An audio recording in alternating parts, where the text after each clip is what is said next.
Bernie Sanders.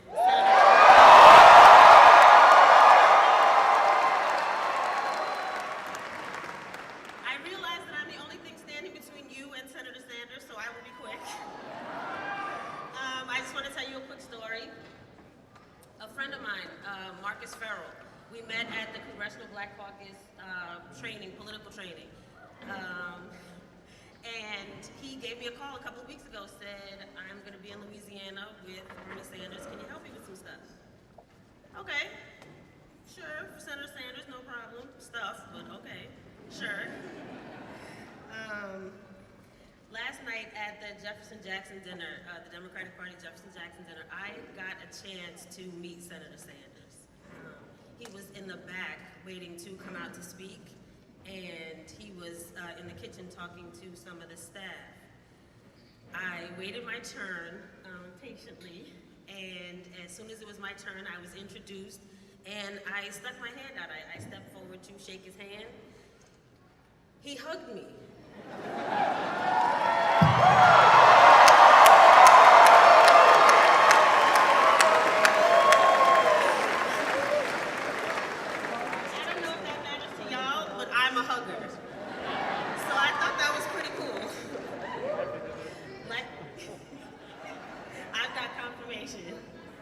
Like I said, I will be brief.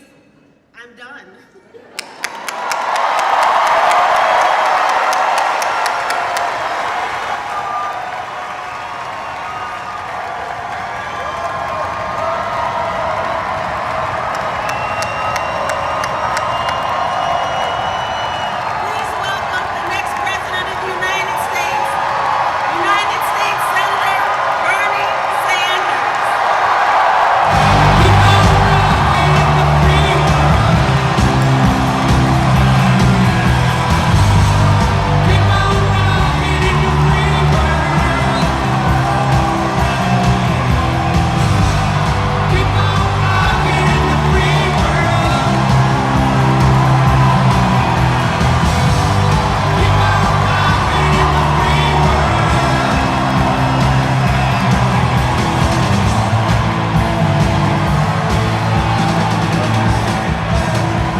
Angela, thank you very much for that introduction, and thank all of you very much for being, what a fantastic ride. I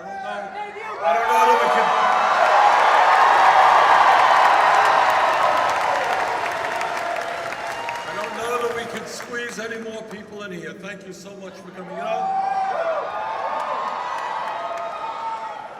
Some people told me that Louisiana was a conservative state. Guess not.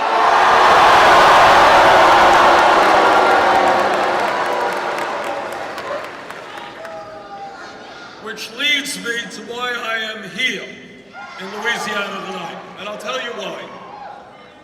Let me begin by just telling you that I think my colleagues in the Democratic Party have made a very, very serious mistake. And that is they have kind of written off half of America, including Louisiana.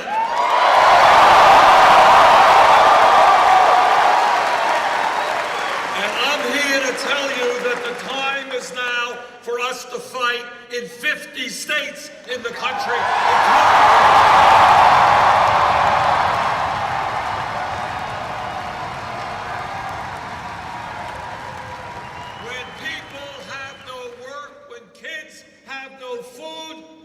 when folks have no health insurance. That's where we should be, including Louisiana.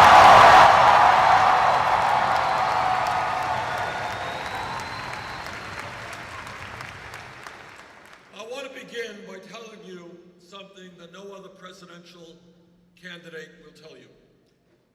And that is that no president, not the best intentioned person in the world, will be able to address the enormous crises facing our country by himself or herself. What we need in this country is a political revolution, and your power.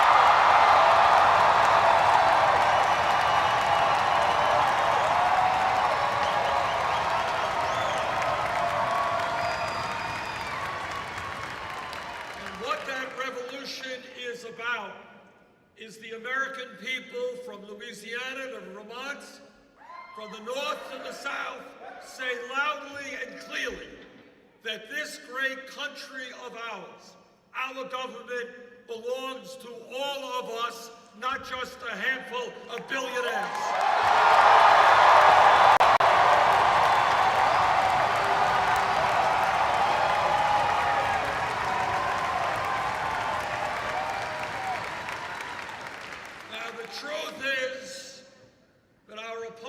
Literally have unendless supplies of money, billions and billions of dollars to put into the political process to elect candidates who represent the rich and the powerful. That's what they have. But we have something that they don't have, and that is we have the people.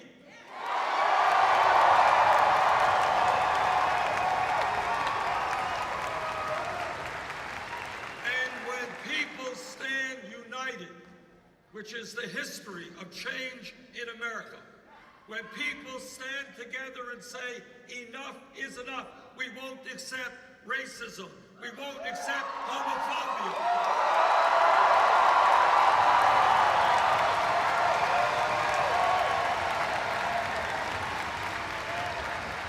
We won't accept sexism.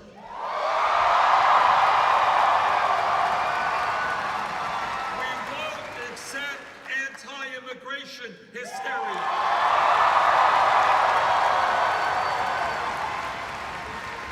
When we stand together, there is nothing that we cannot accomplish.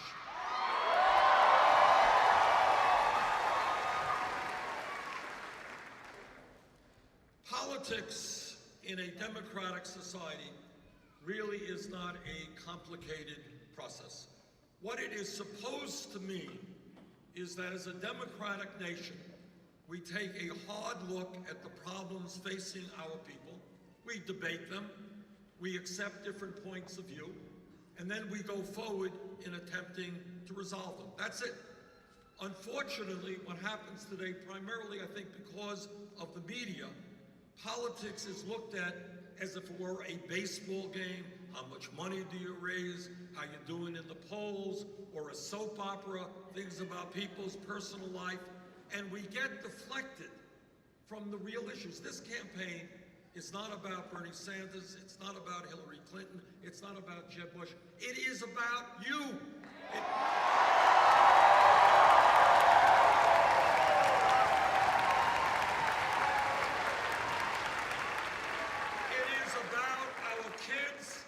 And Jane and I have 4 great kids and 7 beautiful grandchildren. It is about our parents. It is about our environment. It is about our place in the world. Don't let them hang you up on this issue or that issue. That's not what's important. What's important is what are the issues that impact the 300 million plus of us, and how do we go forward? Those are the issues we should be talking about.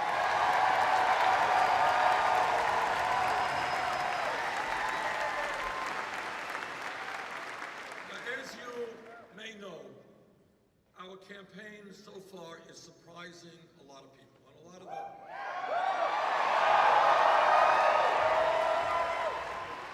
And the media pundits are worried and they're wondering, how does it happen? Why are 4,000 or 5,000 people out here in Louisiana? You're not supposed to be here.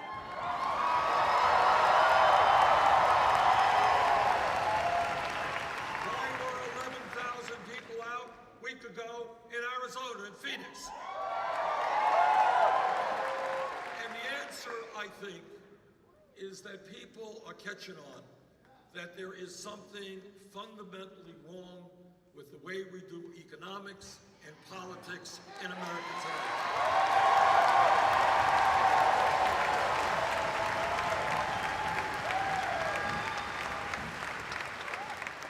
And people want to go beyond establishment ideas. They want new ideas, and they want to make fundamental changes in the way we do business in this country.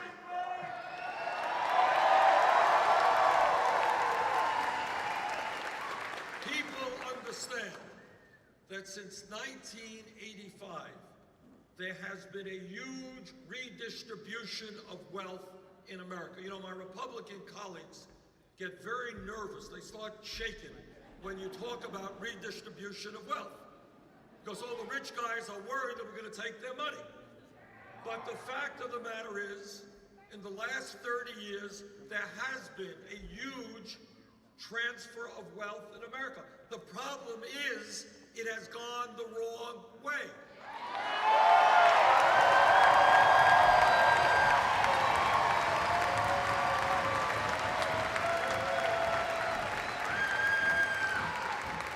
Trillions of dollars have flown right from the heart of the middle class and working class families right up to the top 1/10 of 1%.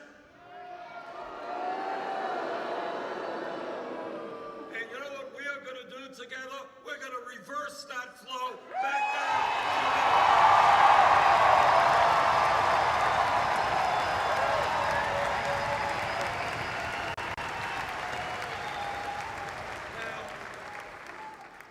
What I am really proud of is not only the huge turnout that we have here this evening and the other turnouts that we've had. I'm not only proud that we have raised individual contributions from 280,000 Americans.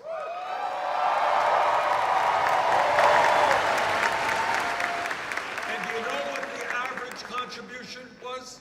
Less than $35. This is a campaign fueled not by the billionaires and the millionaires, but by ordinary people, and I thank all of them.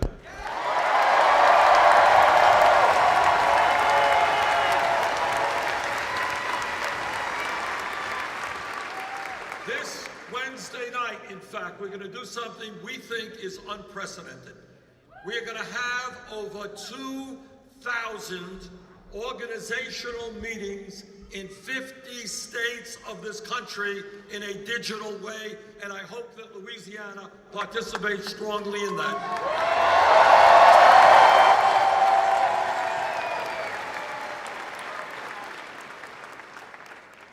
What I want you to do is to develop a world vision which does not think small. Don't get caught up in the debate that says, well, it's unfortunate the United States of America is a poor country, you know.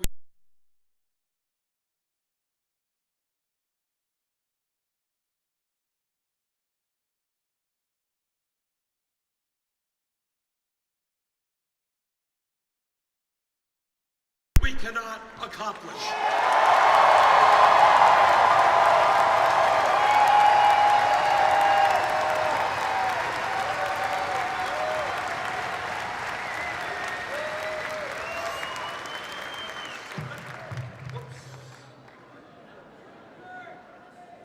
Let me just touch on a few of the issues that I think are important. At the top of my list is the issue of income and wealth inequality.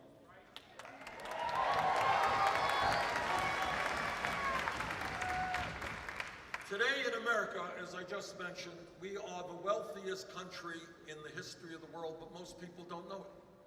And the reason that most people don't know it is that almost all of the wealth is flowing into the hands of the few. Today in America, we have more income and wealth inequality than any other major country on earth, and it is worse today than at any time since 1928.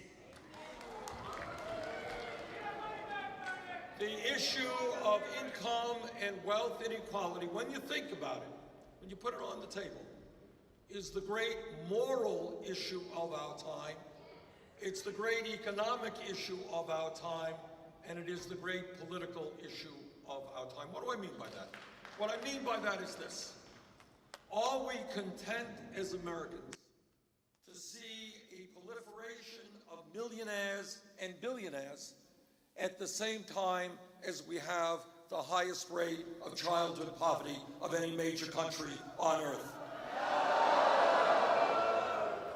Are we content to see almost all of the new income going into the hands of the top 1 or 2% when millions of people throughout this country are working longer hours for lower wages?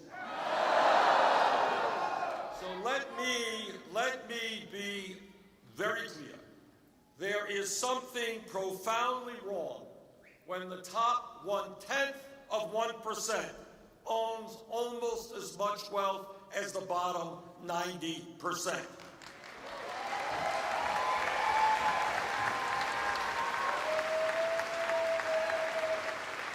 There is something profoundly wrong when one family, the Walton family of Walmart, owns more wealth, one family, than the bottom 130 million Americans.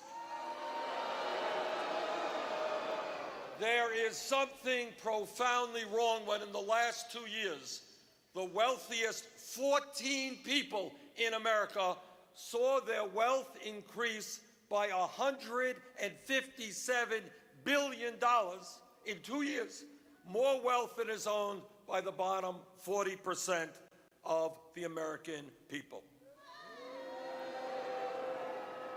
This grotesque level of income and wealth inequality is immoral, it is bad economics, it is unsustainable, it is un-American, and together we're going to change that.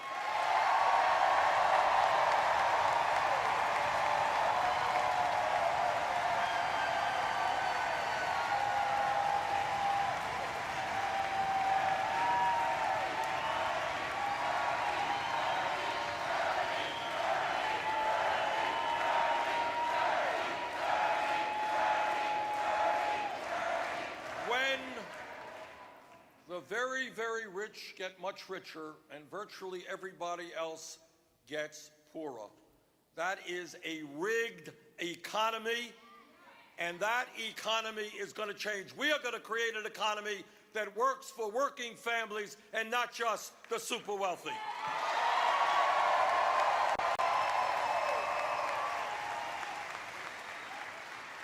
This campaign is sending a loud message to the billionaire class. You cannot have it all. You cannot get huge tax breaks when children in America go hungry. You cannot continue to send our jobs to China when people in America are desperately searching for work.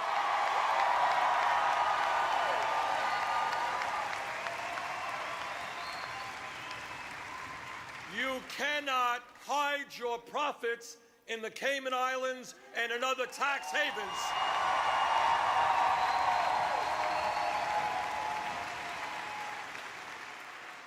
When there are so many unmet needs in this country, and our message to the billionaire class is their greed, which is destroying this country, has got to end, and we are going to end it for them.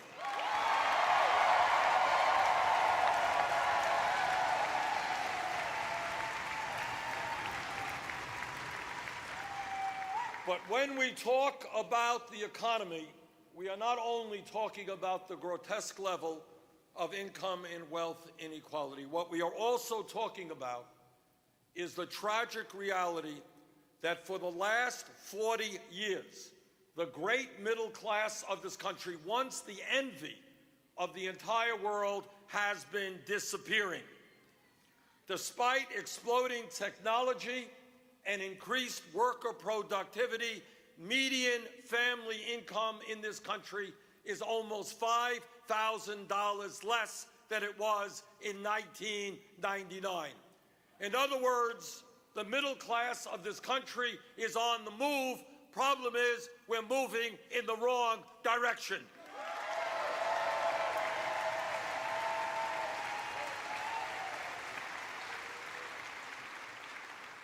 Brothers and sisters, in my state of Vermont, and I know it's true here in Louisiana, it is not uncommon for people to be working not just one job, but 2 jobs, 3 jobs to cobble together some income and some health care.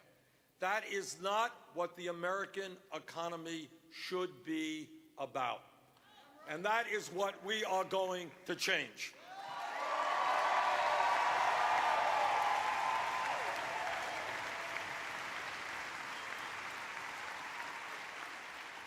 And when you talk about the economy, it's important to talk about issues of unemployment. And let me tell you something that you don't hear much about.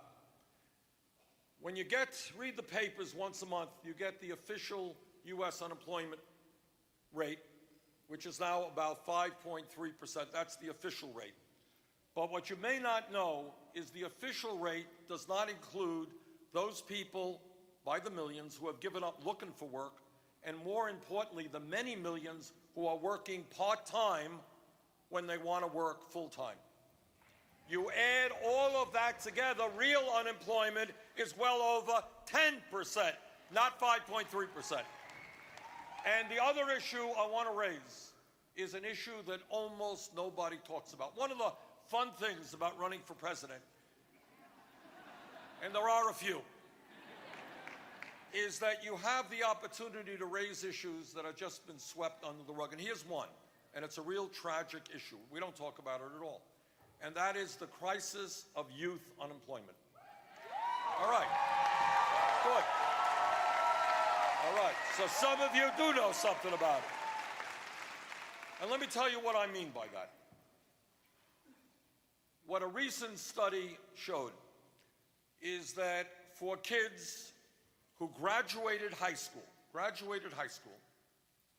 who are between the ages of 17 and 20, if those kids are white, their real unemployment rate is 33%.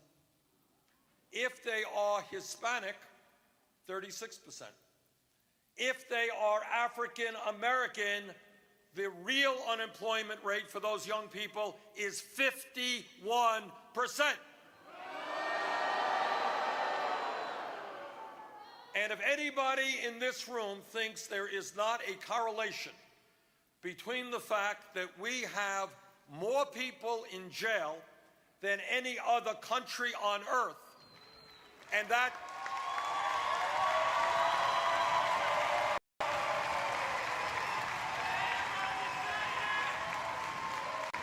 we got more people in jail and we got youth unemployment of 30, 40, 50%.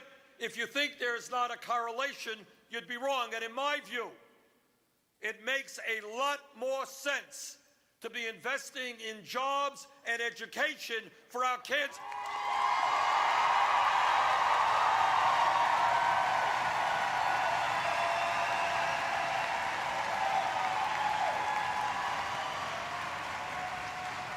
We should be investing in jobs and education, not more jails or incarceration.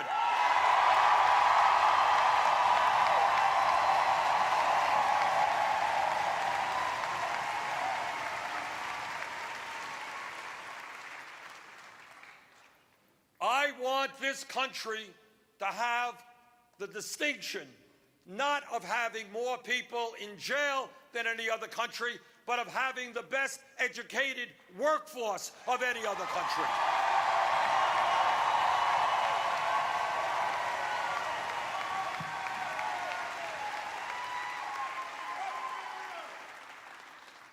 And when we talk about the economy, it's not just income and wealth inequality. It is not just outrageously high rates of youth unemployment.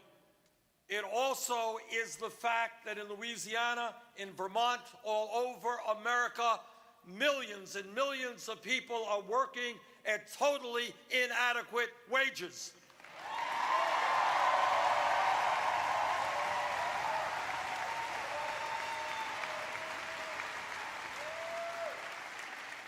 I remember talking last year to some young people in Detroit, Michigan, trying to make it on $7.25 an hour. They couldn't even get full-time work at a fast food restaurant, working at one place, working at two places, taking a bus to the third place. And that goes on all over America. So let's be clear. The federal minimum wage of $7.25 an hour is a starvation wage. It must be raised.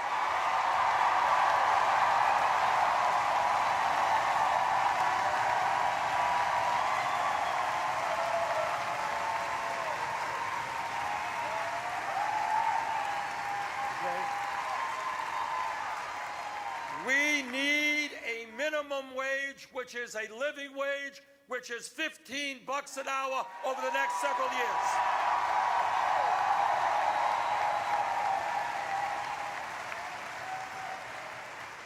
It is not a radical idea to say that if somebody works 40 hours a week, that person should not be living in poverty. That's not a radical idea.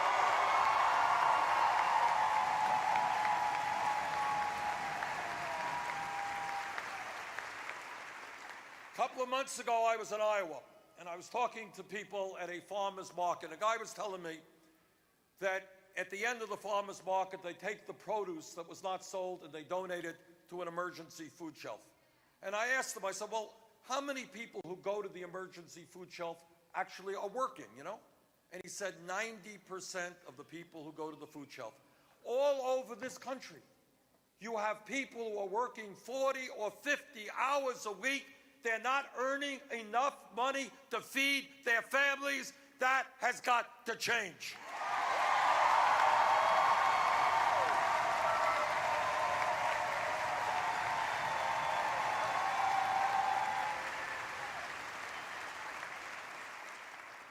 And speaking to my brothers here, you got to stand with us on this issue. Women today make 78 cents compared to what men make. We must fight for pay equity for women workers.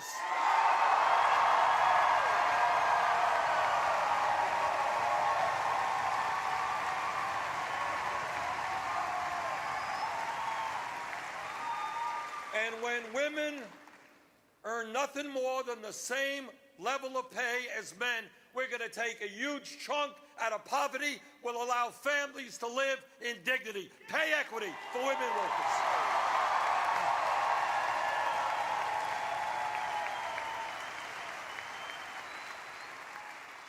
Now, all over this country, my Republican colleagues talk about family values. You ever hear them talking about family values?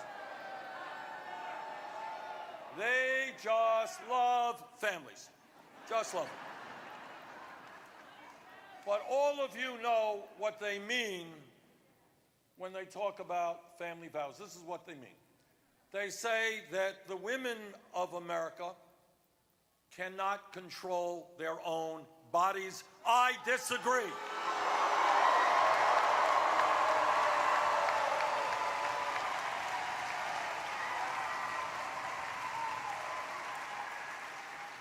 And they say that the women of America are not smart enough to be able to buy the contraceptives they need. I disagree.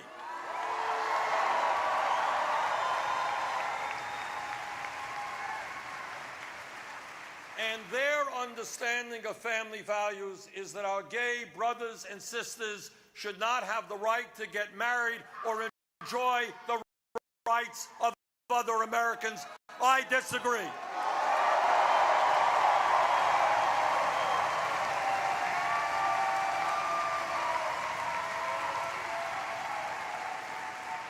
We have made progress in recent years in breaking down discrimination barriers, and we're going to continue to make progress.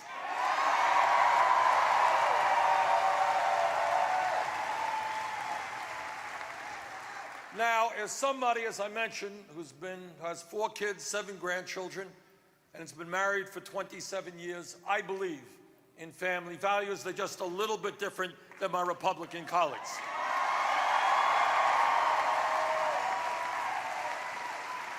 So let me tell you about what I think are real family values, values based on love and support of family. First, the United States of America must end the international embarrassment of being the only major country on earth which does not guarantee workers paid medical and family leave.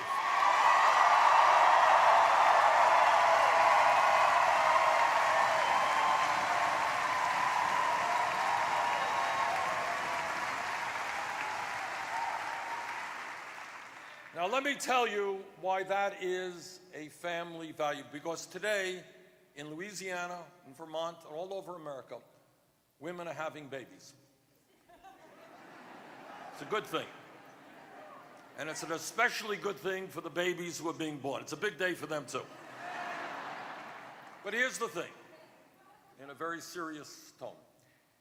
If that mom and that family have sufficient income, mom and dad can stay home with the baby, get to know the baby, get to love the baby. And for those of you who are parents, as I am, you know what an extraordinary part of your life that is. It's unforgettable.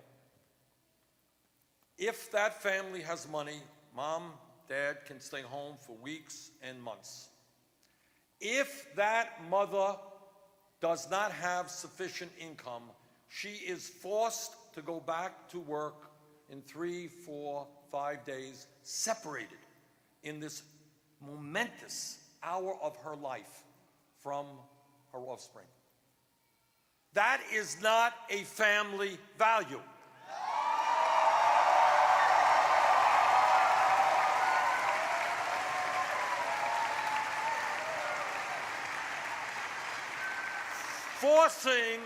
Forcing for economic reasons a mother to go back to work and separate her from her baby is not something that should take place in America. And that is why, if elected president, we will have 3 months of paid family and medical leave.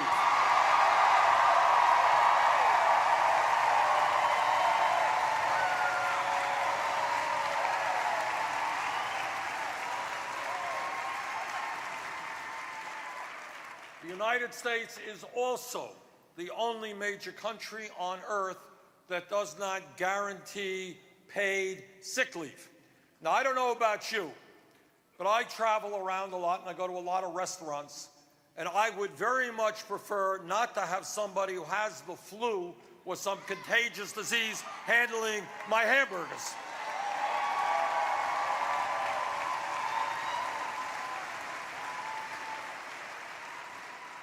And let me mention something else to you, which some of you will know and some of you may not know. And that is, as a result of the collapse of the American middle class, in order to get by, to earn enough money, the American people are now working the longest hours of any people in a major industrialized country. That's right. This is a big issue which we do not talk about. We work, the Japanese are very hardworking.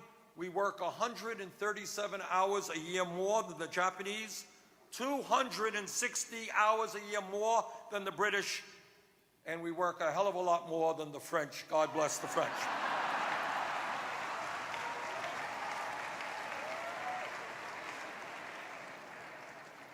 But here's the point, and it's a very serious point. Some of you remember when we were in high school and we read our high school history books. You remember seeing these big pictures of workers in the early 1900s marching down the street. And they held these huge placards and these banners. And the workers said, in 1915, in 1910, they said, "We are not beasts of burden. We do not want to work 60 or 70 hours a week. We want time off for our families. We want education. We want leisure time. That was 100 years ago. Today, unbelievably, 85% of working men and 65% of working women work more than 40 hours a week. And for many workers, they have zero vacation time. So I think that every American worker is entitled to at least 2 weeks paid vacation.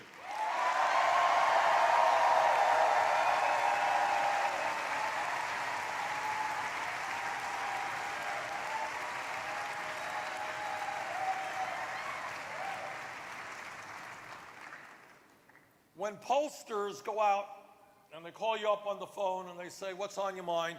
usually the answer is jobs. We're worried about jobs. Why are people worried about jobs? They're worried about jobs because they know that unemployment is high. They know that if they're 55 years of age, they can walk into work tomorrow and find their job replaced by somebody half their age and half their wages. That is why we need a massive federal jobs program to rebuild our crumbling infrastructure.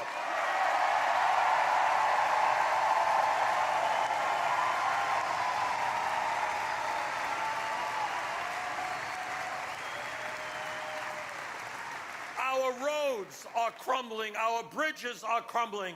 You know about water systems here in Louisiana. Our rail system is falling further and further behind other countries.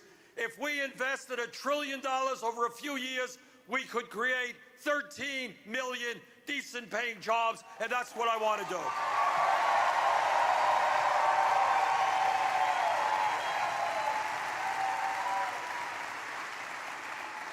And by the way, the time is long overdue to take a hard look at our trade policies. NAFTA, CAFTA, permanent normal trade relations with China have resulted in the loss of millions of decent-paying jobs. We need a trade policy which demands that corporate America invest in this country, not other countries around the world.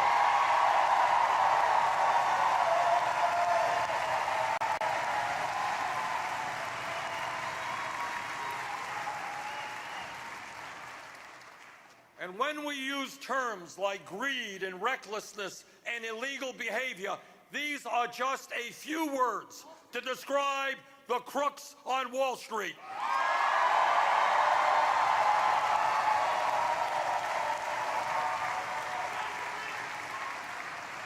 We bailed out Wall Street because the major banks were too big to fail. Most of them today are a lot bigger than they were when we bailed them out because they were too big to fail.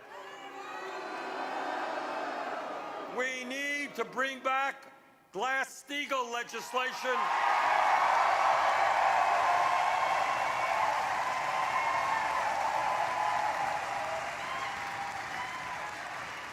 And even more significantly, when you have a handful of banks that have assets equivalent to 60% of the GDP of America, it is time to break them up.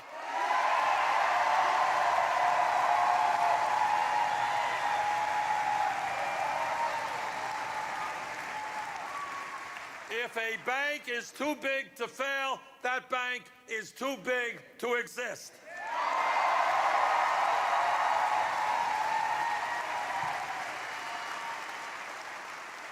Let me touch on an issue that is so important because it interacts and impacts every other issue.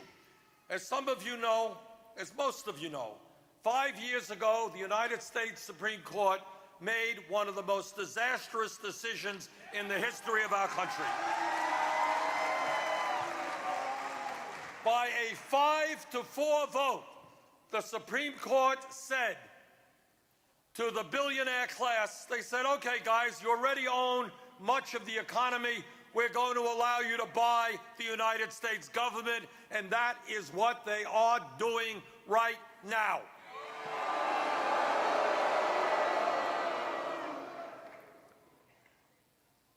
I have not made many promises during this campaign, but here's one I will make to you, and that is no nominee of mine to the United States Supreme Court will go forward unless that man or woman makes it loud and clear that they will vote to overturn Citizens United.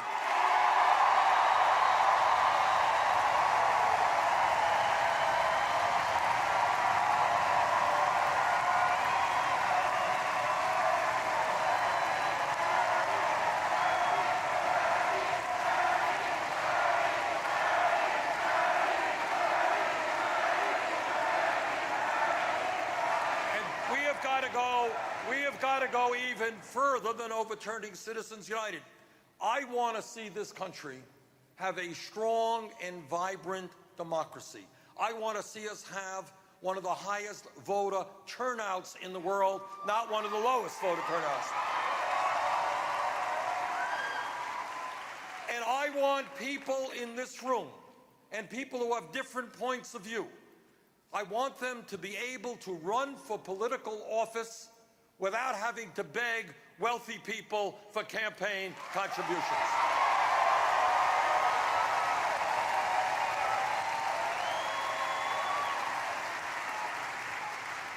And that is why I believe we have got to move toward public funding of elections.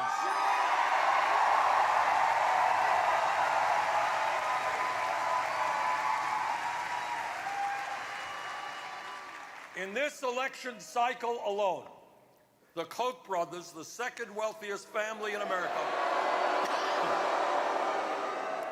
this one family is going to spend close to $1 billion electing candidates to make the rich richer and everybody else poorer. The amount of money that this one family is going to be spending in this election cycle is more money than either the Democratic or Republican parties will be spending. When you have one family spending more money than either of the two major parties, brothers and sisters, you're not looking at a democracy, you're looking at an oligarchy.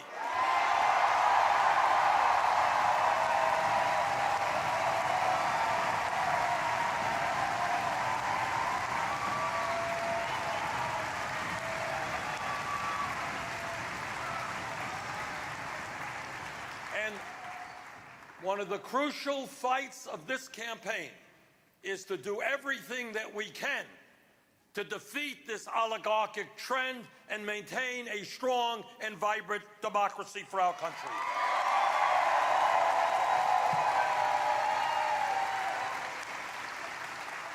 When we talk about the issues facing this country, all of us must be aware that we are living in a highly competitive global economy. And if we are to succeed, we need the best educated workforce in the world.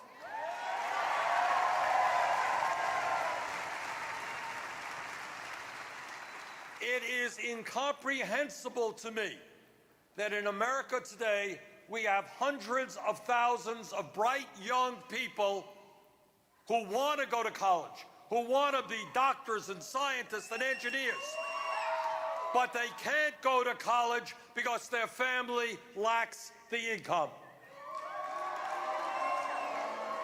That is not only unfair to those young people, it is dumb if we're talking about the future of America.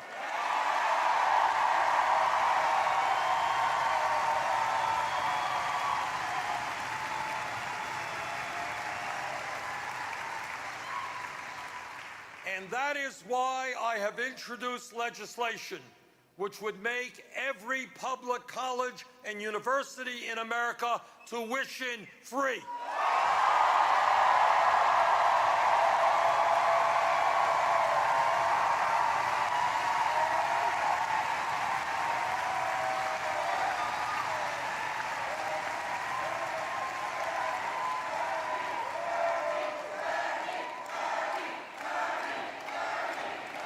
what that means, and I want you to appreciate what that means, because it's not only important for those who are in high school and want to go to college. What it means is that kids here in the New Orleans area, in my state of Vermont, who are in the 4th or 5th grade, whose parents have never gone to college, whose family has no money, what they will understand is one simple point. If they study hard and they do well in school, they will have the opportunity to get the education they need.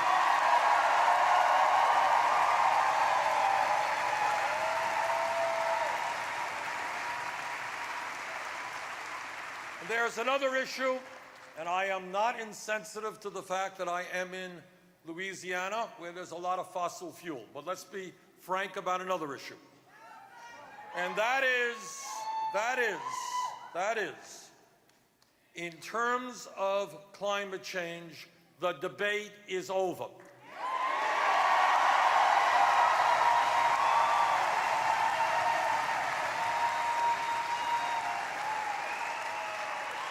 Climate change, according to the almost unanimous scientific community, climate change is real. It is caused by human activity. It is already causing devastating around, and what they tell us in no uncertain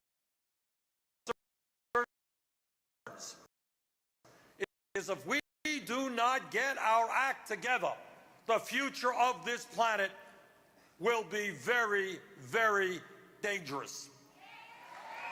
And what they are talking about is that by the end of this century, the planet Earth will be between 5 and 10 degrees Fahrenheit warmer, more drought, more floods, more extreme weather disturbances. You know something about extreme weather disturbances here. More rising sea levels, more global conflict as people fight for limited natural resources.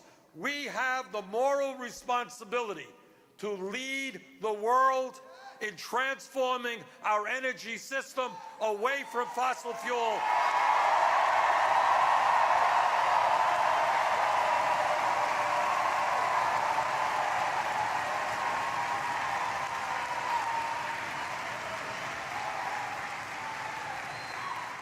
Away from fossil fuel to energy efficiency and sustainable energies like wind, solar, and geothermal. I am more than aware that there will be economic dislocation, and as part of any climate change legislation, we must protect those people who will lose their jobs and help them get new jobs.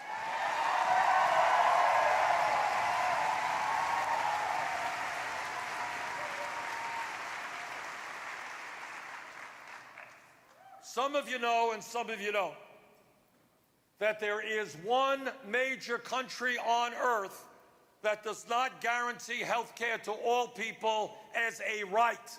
That's the United States of America, and that has got to change.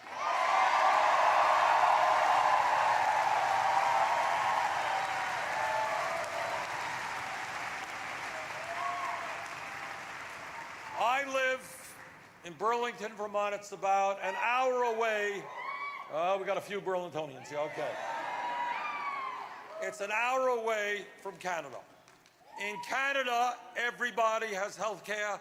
In the UK, everybody has health care. In Germany, everybody has health care. Throughout Scandinavia, everybody has health care. In the United States of America, everybody should have health care as a right.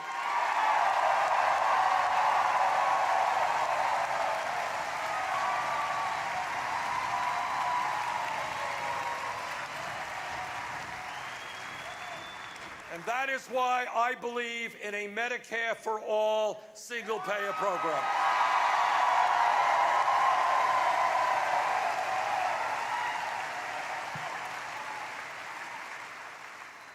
Okay. Let me conclude by telling you that what you already know. Change does not take place without struggle.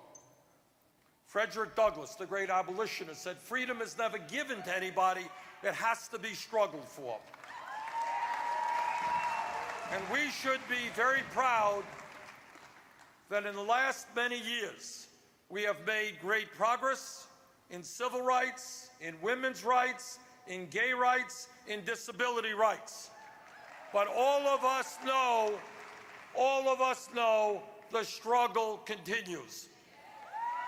When an African American woman gets yanked out of her car, thrown to the ground,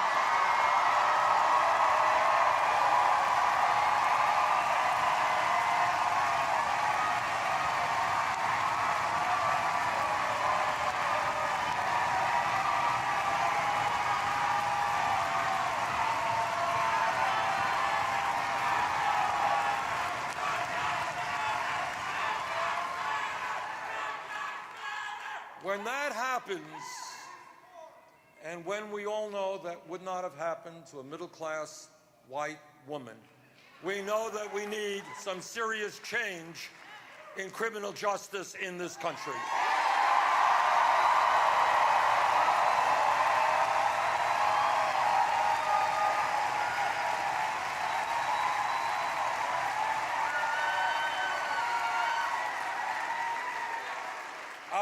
I was a mayor for 8 years, and I worked hard with the police, and anyone who thinks being a police officer is an easy job is pretty mistaken. It is a tough job.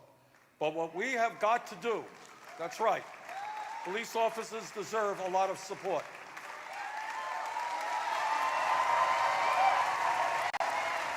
But what we have got to do is to make sure that our police departments are part of the community, are not seen as oppressors in the community.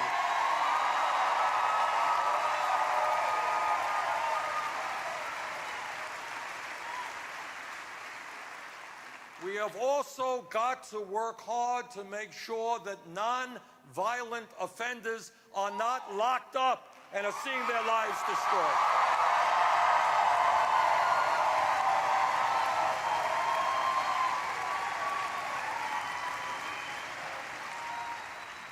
Now, when we talk about bringing our country together, we have also got to recognize that there are 11 million undocumented people in this country.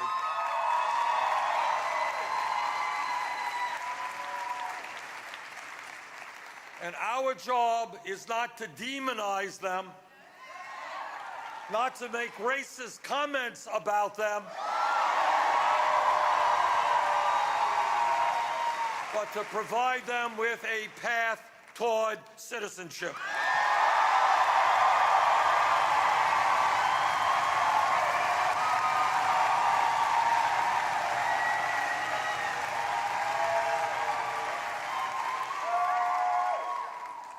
As I said earlier, this campaign is not about me. This campaign is about you and 300 million other Americans. And what I've also said time and time again, no president can do it alone.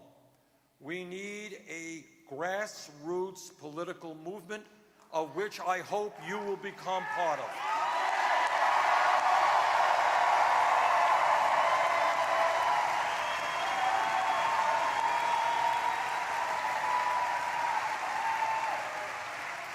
Do not let our opponents divide us up by race.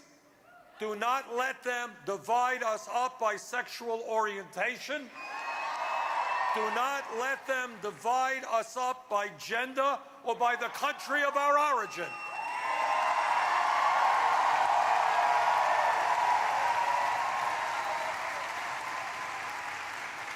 If we stand together, I want to just conclude by reminding you of something. A couple of years ago, I was way up in northern Vermont, and I was at a meeting which was sponsored by a veterans organization to honor the men and women who fought in World War II. And it was a very moving experience.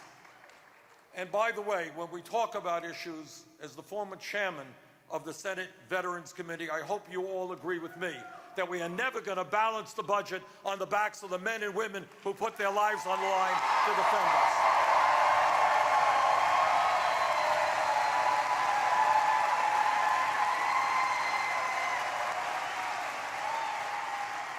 But when I was there, a young woman played a video, and started the meeting with a video. And the video was the recording, the video of Franklin Delano Roosevelt on December 8th, 1941. You all remember what that was? That was one day after Pearl Harbor. And here was the point. On that day, Roosevelt was declaring war against Japan, and a few weeks later, he'd be declaring war against Germany. It was the start of World War II. On that day, December 8th, 1941, the United States military was unprepared to fight the kind of war that it was going to have to fight. The military was not strong. We were not producing the planes, the guns, the tanks, the ammunition that we needed. But here's what happened in America. In 2.5 years' time, the war was essentially won because the American people came together. And they won a war on two fronts. Now, if we could do that 60-plus years ago, don't tell me that the United States of America today, the wealthiest country in the history of the world, can't guarantee health care to all people.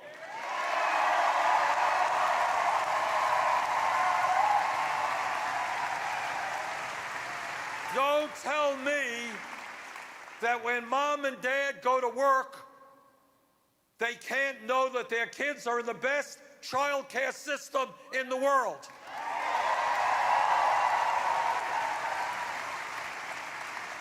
Don't tell me that every kid in this country can't get an education regardless of the income of his or her family.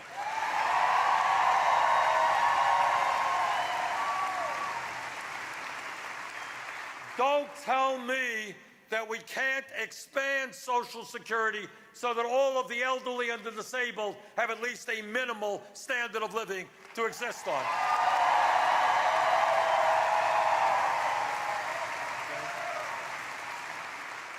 So my simple point is this. When we come together as a nation, when we are prepared to stand up to the greed of Wall Street and corporate America, when we are prepared to tell them that this great country belongs to every man, woman, and child, and not just to a handful of billionaires, when we have the courage to do that, there is nothing we cannot accomplish. Let's do it. Thank you very much.